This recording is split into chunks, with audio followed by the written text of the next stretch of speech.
Salut! Alors, dans cette vidéo, tout simplement, on va parler de quelque chose de très important et ça concerne principalement ceux qui sont déjà au Canada. Ceux qui sont déjà au Canada et qui souhaitent changer tout simplement d'établissement scolaire. Là, dans cette vidéo-ci, on va voir ensemble qu'est-ce qu'il faut faire, quelles étapes vous allez devoir suivre et aussi qu'est-ce que vous devez absolument préparer dès à présent. Parce que septembre 2024 arrive et vous savez que c'est à partir de septembre que toutes les choses vont changer. Toutes les lois vont changer concernant les étudiants internationaux.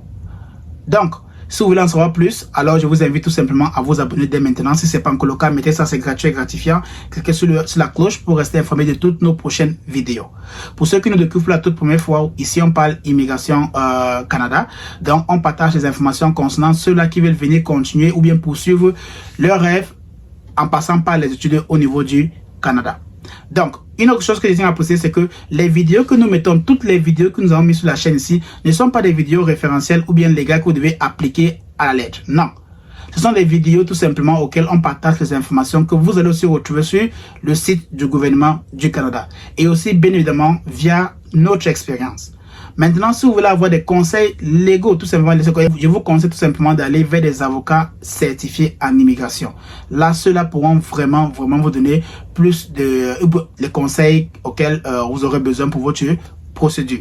Mais ici, principalement, on partage des informations qui pourront vous aider, vous aussi qui voulez vous lancer par vous-même à obtenir ou bien à pouvoir faire votre demande de permis d'études. Sinon, on se lance directement. Alors, je disais ici que la vidéo se concerne principalement pour ceux qui sont déjà au Canada, dans le sens que si vous voulez changer d'établissement scolaire, ou dans le sens que peut-être que l'établissement scolaire où vous êtes actuellement, dès septembre 2024, ils ne pourront plus ou bien ne sont plus éligibles à vous donner un permis de travail post-diplôme, alors vous êtes obligé de pouvoir changer d'établissement scolaire. Ou bien vous voulez simplement changer parce que vous ne vous sentez pas à l'aise dans le collège où vous êtes.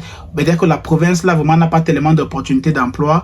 Peut-être il n'y a pas le programme que vous recherchez dans le collège là. Vous voyez un peu? Donc vous voulez changer. Sachez que c'est dès maintenant que vous devez profiter de cette occasion-ci. Pourquoi? Parce que dès septembre 2024, la nouvelle loi concernant les 24 heures de travail par semaine pour les étudiants étrangers vont commencer. Aussi, tous les collèges privés tout simplement ou bien privés publics ne pourront plus vous donner accès au permis de travail post-diplôme. Donc voilà pourquoi beaucoup d'étudiants actuellement se sont en train de changer d'établissement. Il y a tellement de transactions qui se passent maintenant, c'est que moi-même ça me se passe seulement. Tellement d'étudiants, vous voyez les étudiants sont en train de changer d'établissement. Vraiment, c'est un gros buzz. Si on peut parler ça au Canada, c'est un gros buzz actuellement ici dans la province d'Ontario. Parce que tellement d'étudiants sont en train de changer d'établissement scolaire déjà.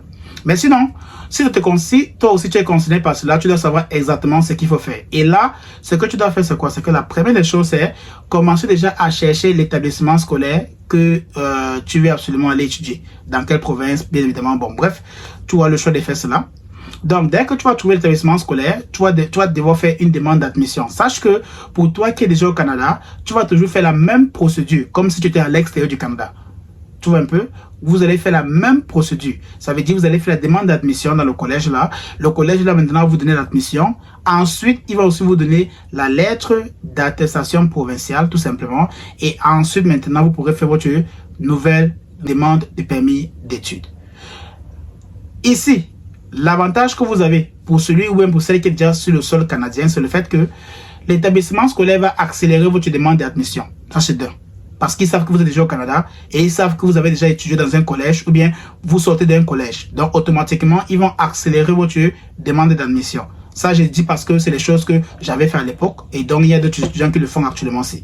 Donc, ça sera, ils vont accélérer votre admission. Si vous êtes bien évidemment qualifié. Dès que c'est fait, ils vont vous donner la lettre d'admission. Ensuite, ils vont faire une demande de lettre d'attestation provinciale au niveau de la province. Ils vont l'obtenir et ils vont vous donner cela. Aussi, beaucoup de gens vont se poser la question, mais est-ce qu'on doit faire un paiement à l'établissement? Oui. L'établissement ou bien tous les établissements scolaires aujourd'hui, grâce à l'attestation provinciale, vont vous demander ou même vont vous exiger de payer un montant pour être sûr que vous allez vraiment venir étudier. Dès que c'est fait, vous allez maintenant prendre les deux documents là, l'admission et l'attestation provinciale pour pouvoir faire maintenant votre nouvelle demande de permis d'études. À ce moment-là, vous allez faire les mêmes documents que vous avez fournis la toute première fois là. C'est les mêmes documents que vous allez encore renvoyer cela tout simplement.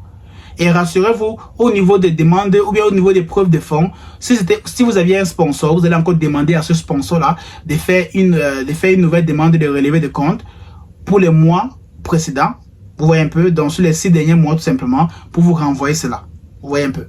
Donc, vous allez simplement renouveler les documents qu'il faut renouveler. Mais pour les autres documents que c'est impossible de renouveler, vous allez simplement fournir les mêmes documents. Ne créez pas plus d'informations qui n'est pas nécessaire. Pas nécessaire vraiment.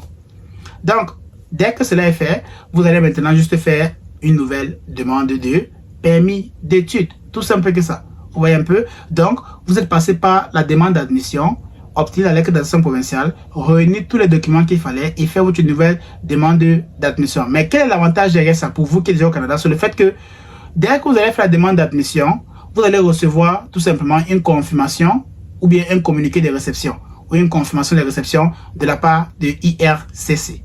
Et dès que vous avez cette lettre-là, vous allez maintenant envoyer ça à l'établissement scolaire pour que l'établissement scolaire confirme bel et bien que oui, vous avez déjà fait une demande de permis d'études et vous attendez seulement une décision.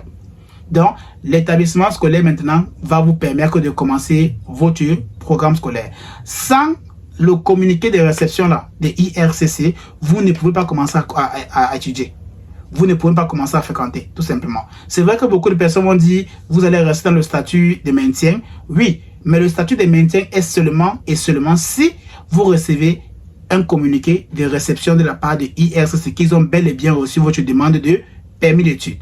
Donc, dès que vous avez le document là, vous devez fournir cela à l'établissement scolaire. Ils vont simplement noter que oui, vous avez fait une nouvelle demande de permis d'études et donc, vous allez juste patienter pour une décision. Ça veut dire que vous pouvez commencer à étudier dans votre nouveau collège, tout simplement.